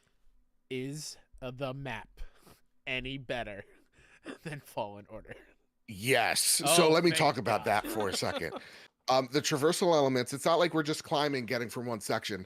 We're jumping off walls, we're doing double jumps. We get newer abilities that are added in that make traversal a whole lot of fun. And it pretty, you realize why this is a next gen game, right? You realize why this is a PS5 or Xbox Series, exclusive game with some of the traversal elements that they introduced to you. The map, because Fallen Order was much more linear. We're talking about in Survivor, the maps are far more open, which means they're a bit flatter. They're not all these like tunnels or corridors that you're going through and getting lost in. Excuse me, that was my cough this time. Oh boy. Which means that the map's a little bit flatter, so you know where you're going. And they do a pretty darn good job of showing you where you need to go again in the map without holding your hand. So, terrific question there. The map is a good step in the right direction. It's still not perfect though, but Okay. step in the right direction. Do you have another question while I take a sip of water? How I'm getting are parched. the different stances, right? Like I think seeing like the dual wielding, right? Yep. The oh my God, what am I? I'm not. I'm a decent fan of Star Wars. Sure. Not dual. Double sided. Oh my God, I couldn't Sure. think of double There you sided. go. You The got different it. ones, and then even the blaster one, which you were like, Yeah. I will never do that because my Jedi don't use blasters. Yeah. Stances are really cool, and I will not spoil some of them that aren't shown in the trailer. Ooh, okay. Or maybe shown very little, but it changes up the way that you're playing Cal. So there are some stances like the dual wield or the staff saber that are really good at clearing out mobs. There's your classic one saber where it's just pretty balanced at everything, but not terrific at everything. Then you have your blaster stance, which Bloodborne fans, come here. This is the closest thing we're gonna get, and I'm telling you, it's pretty freaking cool. All right. That is reminiscent to that of a Bloodborne for me, at the very least. If this is the only way I can get it, I ain't mad. And then you got the Kylo saber that we've seen from the trailers. Again, nothing spoilers. It's in the promotionals. That's what I'm going to talk about, and I'll stop there. That acts like a claymore in medieval times, like a huge weighted, sword. That's my favorite thing to use. And you get to switch off between two stances as of right now. So if you're seeing a mob of enemies, you're going, okay, I can switch my saber to be a staff saber. If I'm seeing a big angry dude, I'm going to switch it to be my Kylo saber and fight him that way. Okay. Combat is very much improved in this game. Sorry if you mentioned it. No, go for it. Running everything is needs to get some getting used to for sure. The blaster thing, is it like a parry in Bloodborne, or is it like a interrupting an attack kind of thing? It's kind of it's kind of a little bit of both. The cool thing about that stance is it's pretty much you're getting to charge your blaster up and you can knock someone back. It's really good it's really good for getting the guys or the range guys out of the way so you could focus on with your saber on the guys closest to you. Mm-hmm. Or you could do your little pew pew bang bang and it interrupts them a little bit. Okay. Yeah. And even BB8, Jesus, sorry, the better droid. BD1 has some really cool abilities that are that help you in combat a lot. It makes it really, it's a really cool element that I like a lot. Wink, wink, nudge, nudge. Yeah. So like a combat has improved dramatically. It's just, it's so damn good. And the customization of Cal and BD are just, you're really making him who you want. Like, I can make a cow that looks like me, that like dresses like me, like my Star Wars fantasy. Like I'm decked out in the commando robes, and I'm like, yeah, this is. I look like I'm Obi-Wan from Episode 3. This is dope. This is what I like to see, right? Or from Clone Wars. Like you can make BD1 and mix match customization on them, and even the saber hilt, all down to like how his facial hair is. And the cool thing about all these customizable options, Kyle, is that it's all found through collectibles you find in the environment. So you're powering up because you're going through all these enemies, because you're completing side quests that are pretty fulfilling. They're not like, oh my God, this is revolutionary. This is no Red Baron situation. But you're finding cosmetics and being rewarded that way, rather than you finding a chest because you need to up your skill level. You're doing it because you want to see what that chest has to make your cow look cool. And if you don't care about that, then you could just avoid all the extra, the extra activities around the map. But those extra activities are really cool. Like it reminds me of Shadow of War in a sense, where it's like, here's this big hub, here's a giant fort that you could go explore, and here's some cool little nifty like puzzles around the world that you can go solve, akin to, and I'm sorry guys, I know it's overdrawn, but a Breath of the Wild situation, down to like there are shrines that you're entering and solving puzzles. There's awesome like obstacle courses that remind me a little bit, just a little bit, of Neon White, because I love that game so much, that are challenging, really challenging, and cool little just battle rooms that you just again accidentally wander into. There's so much to do in this world, and none of it feels wasted. None of it felt like it had to be in here for bloat purposes. Everything feels like it has purpose and is fun to do. Okay. And shout out to some of the side characters as well. I was just gonna say, like, how's the supporting cast? Really, really good. The voice actor of Katalo, he's in it, and he is incredible. I love, if you're a fan of Psychonauts, there is definitely a voice actor that you are going to fall in love with here, or a character that you're going to fall in love with. Noshir Dalal is the Kotalu voice character. Whatever. Noshir, you're killing it so far. So as I've not completed this game so far, Kyle, as much as I'm excited to do this podcast each and every week, I'm like, maybe I could hold off a day of recording, Maybe you don't have to do it live, right? Maybe I'll play a little bit more, because it's one of those things where I'm just getting lost in this game. Sweet. So yes, are there performance issues? Yes. And I will say mileage varies, because I'm not having problems and I'm playing alongside my brother where he's having problems and I'm having problems where he's not. Okay. Typically, I find performance only really struggles if you're near a body of water. Okay. That's the sad thing. If you're near a waterfall, yeah, you're going to skip some frames. But at the end of the day, is it taking me out of this world? No. It's really, really good. So I'm loving it, man. Let me steal from our Patreon show, Road to Greatness. Yeah. What would your trophy level you would give this game? So bronze typically is a pass, or wait for a super sale. Silver is, put an asterisk on platinum. Yeah. Okay. Put an asterisk. I am definitely feeling like I am playing and experiencing one of the best Star Wars pieces of property. Like, as of right now, I am experiencing the best Star Wars sequel since Empire. Like, that's awesome. It's really good, and I love it very much. So yeah, if you really want to play it on performance mode, maybe you wait a week or two. The latest patch really fixed it up for me, but maybe you wait a patch or two. If you want to play it right now and you're like, quality, I'm a quality guy, I don't care about the FPS, you're probably not going to run into many issues. Do I feel like the issues are overblown? On my behalf, I think they are. But I'm also, not, again, mileage may vary. I'm not being met with some of the challenges that people on other platforms are having. I think a lot of the controversy does stem from PC players being frustrated at yet another really bad port. I will say as well, before we get off this train and into the rest of the show, sound design is incredible. The different sounds you're hearing from your lightsaber making all different types of stuff, phenomenal. The DualSense features are additive. They're not blowing me away, but they feel nice. Okay.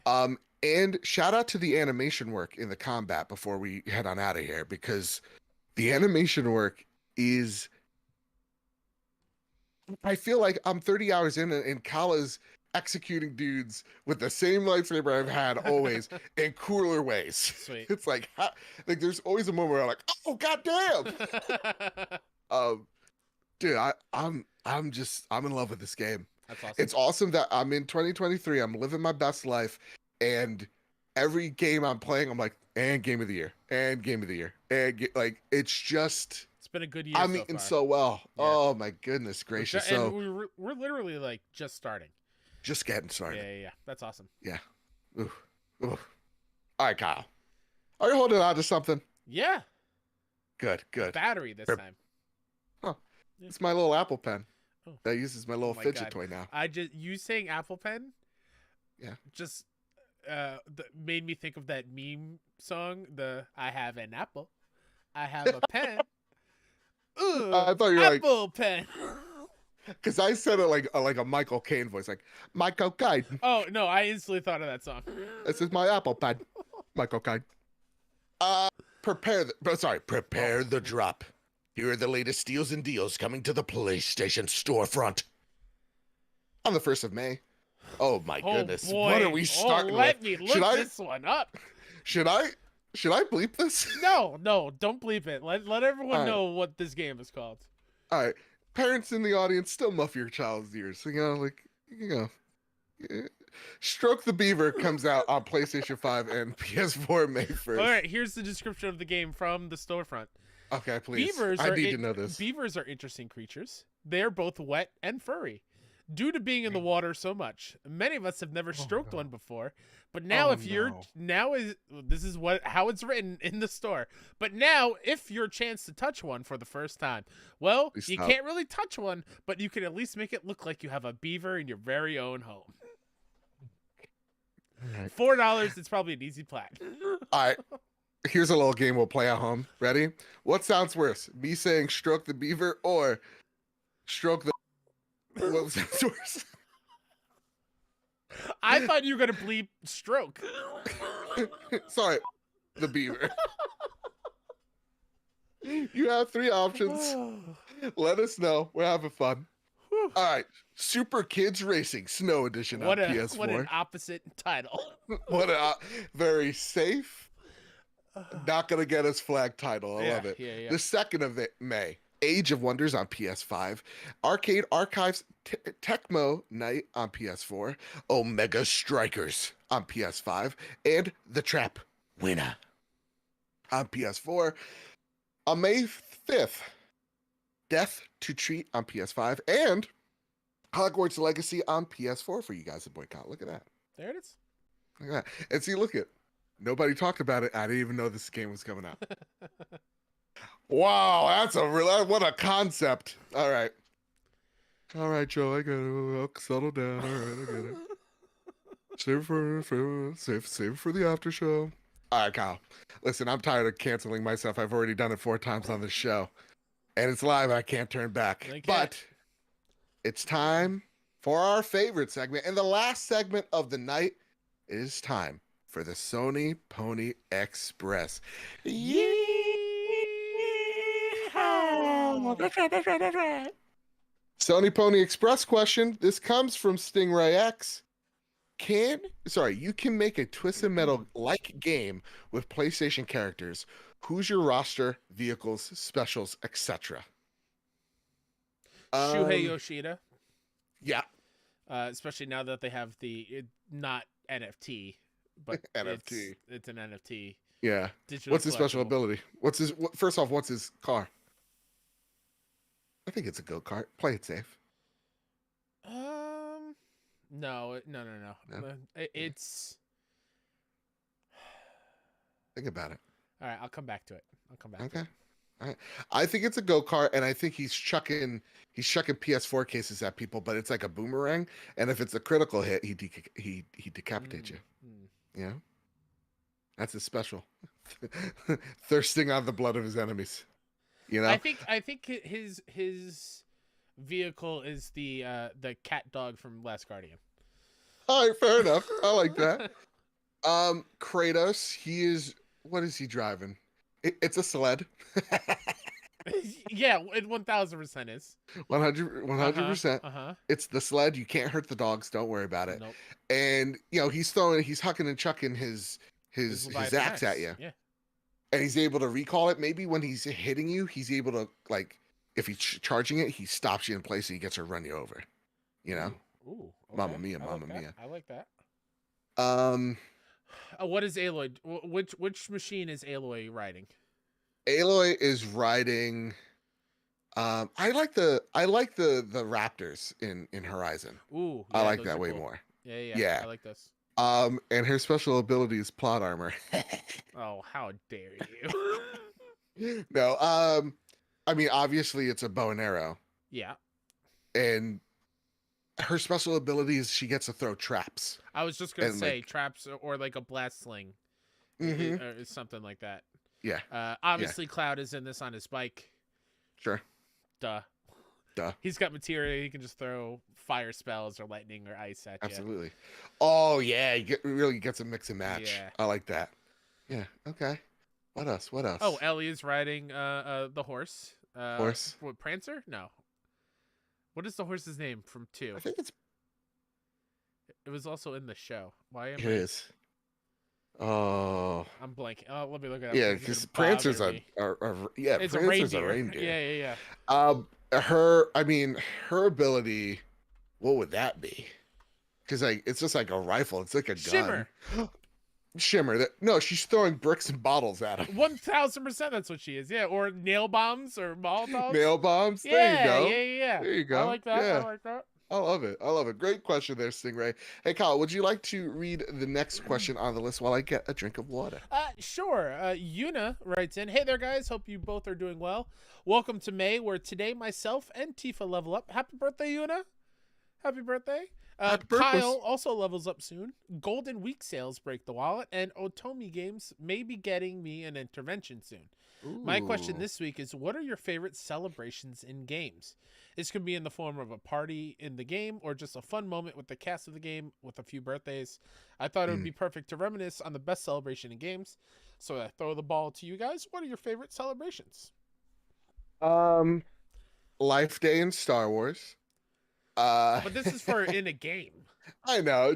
I love how Life Day gets referenced. They get referenced all the time. But I love all like the holiday events in games. Like, I think Fortnite is really fun because they have like, here's a little mini battle pass for you guys, and like open your presents. Here's like little like free skins and stuff. Like that's really cool. World of Warcraft introduced that. Fall Guys is pretty cool. Yes, but that's not like a celebration. That's just like a character skin. Yeah, Destiny does something similar as well. They do. So yeah, I love when games are able to get a little wacky and just have fun with the season that is. Yeah, I love so much. I've given. I mean, just talking about him before with Cloud, Final Fantasy. Every time you end a battle with the Final Fantasy music, come on, Cloud spinning his Buster Sword with the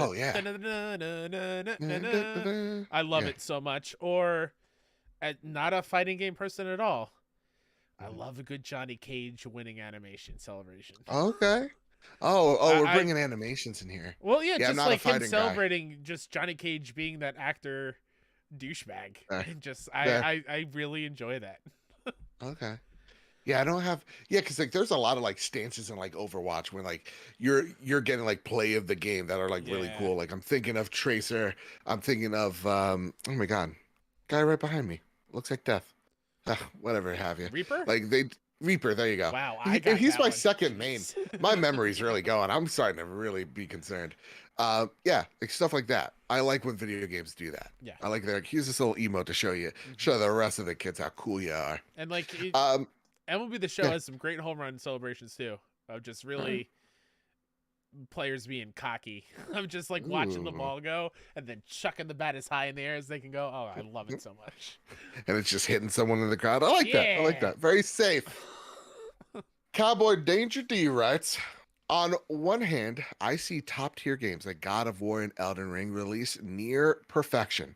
On the other hand, I see games like Redfall, Cyberpunk, and so many others release broken and get fixed along the way.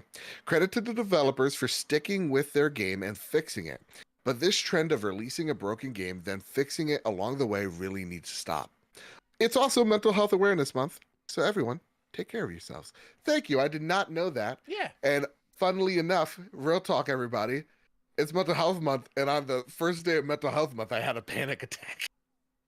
What are the odds? Way to ring in the month, Joe. I'm really celebrating Way it great. to stay on brand, you know? How did you celebrate mental health? I had a mental breakdown. Yeah, exactly. I that's me. panicked. It was great. Yeah, I panicked. Yeah. No, Thought I was seriously. dying. It's, you know. But you know what? The old ticker's still working. No, I 100% agree. I think the need to ship a game Yeah. as soon as possible needs to stop from the suits and the chairs. absolutely. Like it does more harm than good than releasing your game in this state. Just take your time, get it right. Yep. Whether it's the next coming of you know, a Mario, or a Last of Us or a God of War or whatever, doesn't matter. Just make sure the game is complete and it works. More importantly, and then ship it out.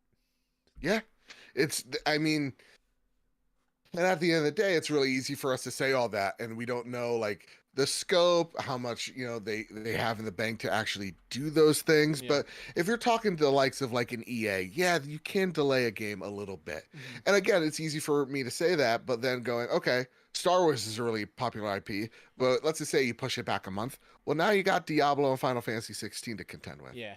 Well, if we push it back a little further, well, then we're in the summer months. Are people really going to be playing?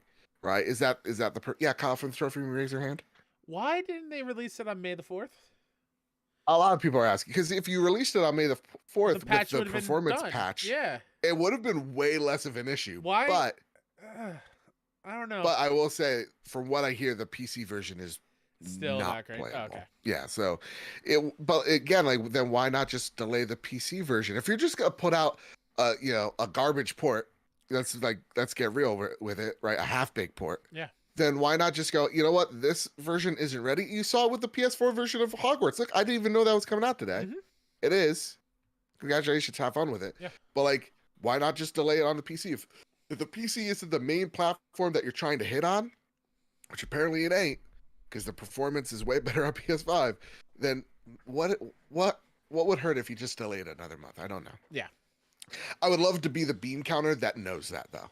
Mm-hmm. Because I could, again, it's really easy for me to go, just delay it. But it's like, yeah, but that's also a lot more money than I'm even letting on, Yeah. That's it, though. Mental health, mental health. Health news. Woo! What's going on with me, guys? What's going on? What's going on? Mental health awareness month. I nailed it the first time, like easy. Yeah. What's with this tongue twister? I can't do it. No. Guys, make sure you're reaching out to someone. Yeah. Make sure you're taking care of yourself, not just physically but mentally. There you go. And reach out to others if you feel like they're not, and go, hey, what up? It's your boy. Metal Kirby writes, hey, Trophy Boys. After a year and a half of hiatus, I'm back. The long and short of it is, I needed to focus on my mental health and family, and it was easier to disconnect from everything I could. I don't really have a question, but I just wanted to make sure you guys take care of yourselves mentally. Have a good show. Thanks, Look at that. I didn't even play that. That was great. Welcome back. Easy words. Welcome back. It's good to disconnect every once in a while. It's important to disconnect every once in a while. Yep. And if social media has really got you down, just leave it. That's what I did to Facebook. And now all my racist uncles are there. They're having the time of their life, and I don't have to hear any of it, you know? Yeah. But my uncle, not a fan of Guatemalans. That's what I found out. Oh, boy. That's what I found out. I wish I was lying, but I'm not. It's a sad state of affairs. Just leave social media if you need to, and if it's getting too much for you, just take out the app. That's what I've done. I've deleted the app. Go, Mhm. I'm not going to use this right now. There are some times where I'm just like, hey, I'm going to use this to tweet out, the trophy room and maybe something on my account here or there for business. And that's what I use it for. All right. Right? It's good to come back and recharge the batteries, as it were. And it's really awesome that our Discord is an amazing place to engage with folks, that we don't have to really deal with those toxic elements. That's why when we promote our Discord, we really mean it. It's one of the best communities out there. So yeah, for there you sure. go. That said, Bertos Maximus writes in, question for the Sony Pony Express. Yeah. I've been filling the gap between games recently, Fallen Order Platinum, Boom. with Returnal and what a sweet game. My question is simple. Do you have any tips? Because this game hits something different. Mm-hmm. As always, stay safe. Keep bringing us this brilliant show, and hopefully I'll be able to catch you guys live. Ooh, I think I saw Bertos in the chat. Yeah. What up? Congrats on Platinum Fallen Order. It's awesome. Great game. And that map is awful. Great choice in coming over to Returnal. It is a sweet num banger of a game. I have to add it in one show. All right, that's fair. My tip for Returnal is the same tip that I had when we talked about it when it first came out. Find the gun that you love the most and stick with it. Yes. And then when you feel like you want to try something different, then move. I forgot what the gun is that we bought. The Hollow Seeker. Yes. The Hollow Seeker is the best gun in Returnal. I don't care what anyone says. That's the tip. Find the Once you get a Hollow Seeker, level it up, get all the extra beams and turrets that come out. You're golden. That is by far, I think, the most fun gun that we've had with, and it helped me tremendously get through some of those hard boss fights. Yeah. First off, happy anniversary, Returnal. Second off, also learn how to use the pistol, because sometimes you're in a room, you're like, I don't really like the guns I have. Don't be afraid. Don't be afraid to experiment once you get a little semi-comfortable, but also don't be afraid to say, you know what? This room ain't it. I'm going to go somewhere else. Yeah. Be reserved in your playthrough as well. You don't have to rush it. You're not making a YouTube montage. Be patient, be resourceful, and explore, because you're going to get a whole lot of more health notes when you do. Don't just find the gate to go to and go through it. Yeah. Go to every single room. Do not be afraid to save up for those astronaut figures or the other things that give you a second life, because those saved my ass many times. Can I say it? Yeah. Be smart with malfunctions as well. Oh, absolutely. Don't just pick it up because it's there. Nope. Be smart with it, because a lot of them could do more harm than good. Find the ones that suit your style. Yeah. Look for them, grab them. Yeah. And then every once in a while, when you can get rid of one, do it. But only if it really is affecting everything else, like it's messing you up. And don't spend your money frivolously here. I always make sure I'm buying like the extra life thing, or like the more health as well. That's what I'm always really going for. I'm trying to maximize my passive income, like one of those YouTubers commercials, Ooh, boy. But in Returnal. Stone Cold ET writes in, hey guys, really enjoying Jedi Survivor so far. One thing that stood out to me about both Survivor and Fallen Order are how banging the first levels are. What are some of your favorite first levels in games? Another one comes to mind is Final Fantasy VII Remake. What? Because Stone Cold ET said so. Oh, I love it, Stone Cold. I love it. Oh my god, this community is amazing. Favorite first level? We talked about this recently. I love how Tsushima opens. Yes. Ooh. I love how Tsushima opens. It's the best opening scene. Yeah, it's really. I'll fight a man over it. That's really good. I think Last of Us is just. I mean, when people think of first levels, yeah, for sure. I think that is god tier. BioShock, great. Oh my god, the Andrew Ryan speech you get in the beginning is just great.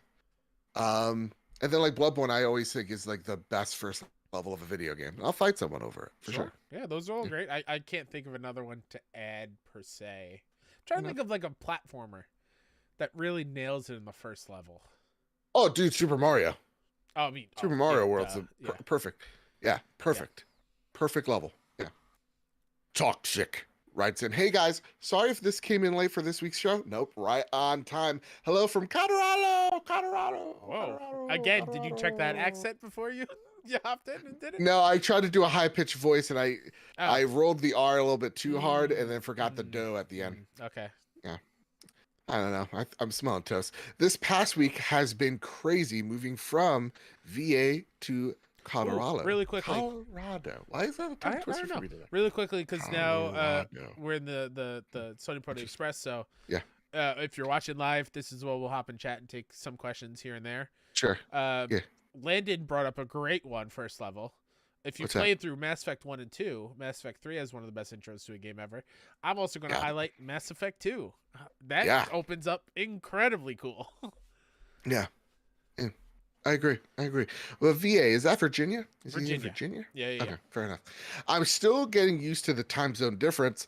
I won't have my furniture until next week, so I haven't been able to play my PS5 in over a week, and I won't for another week. Are you going to do that thing I see of what people think of a single guy's bachelor pad, where it's just a camping chair, a TV, and then the console? 100%. That would be me. I know that. 1000%. This has left me with playing my most played game, Genshin, mobile instead, which has been a nightmare. Hate the touch controls.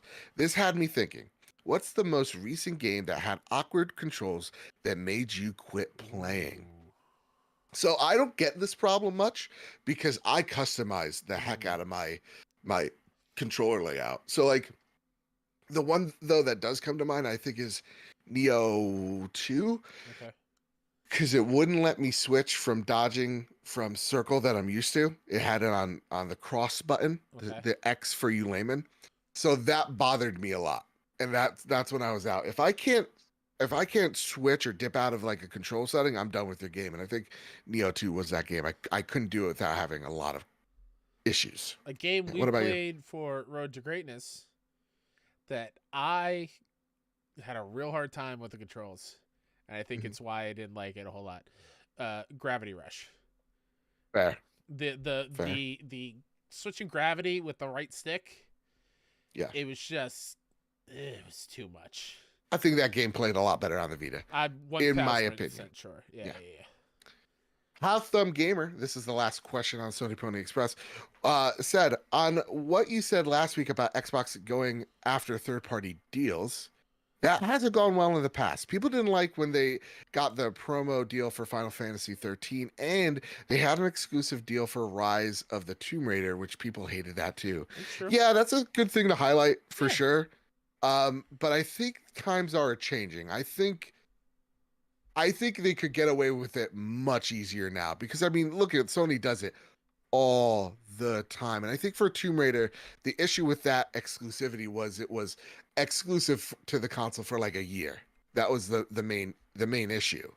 I think Xbox doesn't do promo deals because the games are going to sell better on their competitor anyway. And that's not me throwing mud at Xbox. It's just a simple fact. There's more PlayStations in the world. They're going to sell more. I think like when we take a look at like what sold more, like Hogwarts versus Xbox, I think it was like 70-30. Same with Resident Evil. And I know box sales, at least in the UK. So take that for as it were. And majority of Star Wars sales on PlayStation as well. So I think Xbox looks at it going, if we can't really get anything truly exclusive here, maybe we don't bother as much. And that's why they're pushing Game Pass as the selling vehicle more than an individual third-party deal. But I think that hurts them in the long run. I'll be real. Yeah, I think those partners want those deals to happen. Yeah, I think everyone can agree that these third-party deals are not the best. Yeah. But if you're a business person, hell yeah, you're gonna go do it. Put on the time. Yeah, of course I'm gonna lock down this thing only on our platform. It gets more people to play on our thing, and then in turn spending more money on other things because you're already here. So it makes sense for them. Even like having like FF7 Remake still not showing up elsewhere is a bummer. I 1000% get that. It's there's a fine line, and some get it right and some don't, and I don't know. It sucks either way. Yeah. That said, on to our YouTube questions. Of course, you can ask your questions live via Super Chat. Edward drops a $10 Super Chat, and they say, here's some money for your PlayStation 5 Pro Hey, purchases. Congrats on the show and going hey, live. appreciate it. Also, Strubles and Bits right before in the pre-show dropped us a $20 super chat, our first super chat of the night. Thank you so much, Strubles, you beautiful son of a gun. And Merson Kawa writes, I'm curious, what is Joe's favorite collector's edition he bought?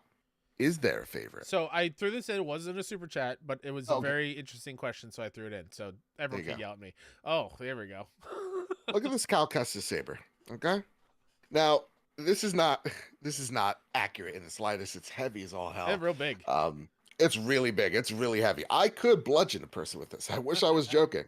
This could be used as a deadly weapon. As much as I like this one, I really love. I think I was talking to Captain Logan earlier. He's like, "Which one do you like more? Collector's edition wise, this or God of War?" I would actually lean towards God of War. I really, Oh, really which loved one? that. The Jotunheim So the one Ragnarok where one with the Mjolnir. Ragnarok one. Yeah, one Okay. with Mjolnir. Also, everybody gets really jealous of my Spider-Man. Everybody wants that one from me. Oh, Everyone. the Spider-Man. PS4. Oh Yeah. yeah, I love that one too. That one's great. So I wish that's my camera was up clear there. so you could see them better over there in my cases. Yeah. And then I gotta give a shout out to the Sekiro one as well. I got a lot of collector's editions, guys. I do This too. is a bit of a problem. Yeah, I got it. So, Iko, which one's your favorite one? And I've identified I have a bit of a So problem. Yeah, yeah, I would say. the God of War ones are great. Sorry, I'm wrong. I know what the favorite one is. Look at me It's sliding Ghosts. over. Yeah, it's Ghosts. Ghost of Tsushima's limited you. edition Uh-huh. is bar none the coolest limited edition ever. You get in the mask. Yeah. Awesome. Yeah. Mine What's is it? one that you pointed at it briefly and then you moved on. What? The Last of Us Part 2 Collector's Edition is It's a good one. incredible. Good like one. like the Ellie's edition one where you get the statue, you get Ellie's backpack, you get the pins, the vinyl single. That might be my favorite edition. Oh, 1 second. Let me slide over. Yeah. You talk to the beautiful audience. And also Enigma saying that is basically the Disney saber, right? Yes, it's very similar. Very You could similar. connect the Cal Kestis Disney Park Saber to Yeah. the one you get in the But collectors. Shout out That to said, look at how big this is. Uh-huh. That's what she said. But just in comparison, this is a Qui-Gon 1-to-1 saber Mhm. I'm holding up. It's Cal Kestis' saber is like almost double the size. That's wild. It's easily double the thickness too, as well. Yeah. So it's a beefy boy, but it's still really cool. The, sure. So the Ragnarok God of War collectors is great. I love my Mjolnir. It's fantastic. I really dig the 2018 one. That statue might be my favorite statue. I think it's the best one they've made. The Kratos For sure. chopping off the head. Mhm. Oh man, it's a really cool statue. I do also love my Tremor tusks from Okay. Horizon Forbidden West. They're great. I didn't like mine. I'll be honest. Really? Yeah, I it looks so too messy and it came broken a little bit. Oh, that's a bummer. Yeah, I'm actually probably gonna throw that one out. Don't throw it out. It's a little broken and like some of the tusk is Yeah. flimsy. It keeps falling off. Yeah, You play too hard with your toys. yeah. It does not come with a blade, by the way. Mm. The Cal Kestis saber. Oh, okay. Good question, Big Cloud in the chat. Yeah. But those are there my you go. answers. Yeah. That said, this has been the Trophy Room, a PlayStation podcast made by the players for the players. Kyle, is there anything you'd like to spotlight before we get on out of here? Yeah, Mr. K Step pretty much everywhere. If you want to check out the latest in indie game news, go check out 61indie.com, IndieCast on your podcast services of choice. That's SIXONEINDIE. And just really quickly for everyone in the live chat, or if you're listening to this in your car, at work, whatever, we appreciate you so much. For everyone live, is there anything you want us to tweak about how we run the show? Do you want us to interact with chat more? Do you like having it at the end? Also, if you didn't catch out the pre-show, not every, because boy, that would be It's a lot. You'd be a lot of that'd work. be a lot of photos. But I'm taking pictures from the photo mode channel in the Discord, and they will be our little countdown before the pre-show starts. So Yeah. hopping in, share your screenshots so we can share them with the world because they're amazing. What again, brilliant idea. Yeah.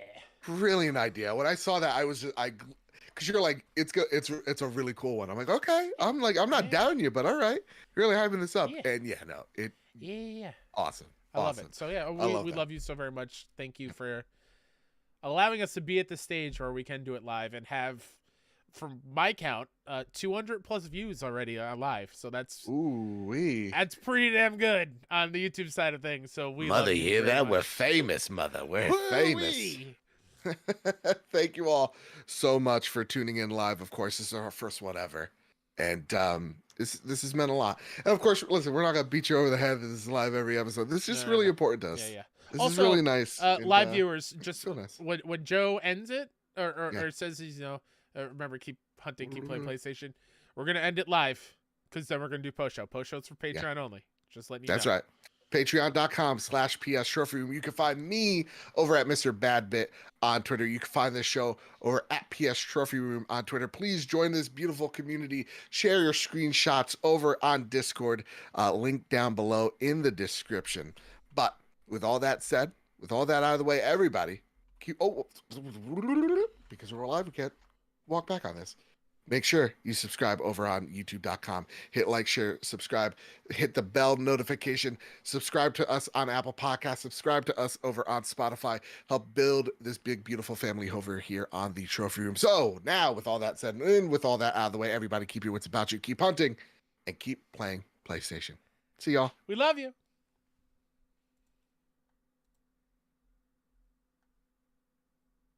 Stream has ended.